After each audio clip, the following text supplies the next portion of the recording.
Hi guys, আজ আমরা দেখব কিভাবে কাঁচা আম দিয়ে আমসত্ত্ব বানানো যায়। এর জন্য আমি কিছু আম নিয়েছি, কাঁচা আম। এইগুলো ভালোভাবে পরিষ্কার করে ছিলে নেব। তারপর এগুলোকে টুকরো টুকরো করব। এরপর আমরা আমটাকে ভালোভাবে সেদ্ধ করব। আমটা ভালোভাবে সেদ্ধ করার পর একটা পাল্প পাবো।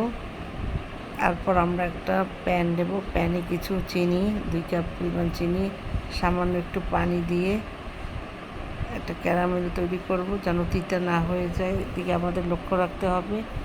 এরপর আমের যে ঘন পাল্প পেলাম সেটা এর মধ্যে দিয়ে 10 মিনিট রান্না করব। রান্না করার পর শেষের দিকে একটু লবণ স্বাদমতো আর আধা চা চামচ পরিমাণ গুঁড়ামরিচ দিব।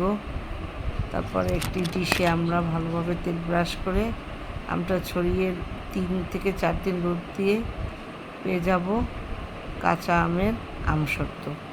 অনেক মজা বন্ধুরা, তোমরা বাড়িতে ট্রাই করবে। ধন্যবাদ।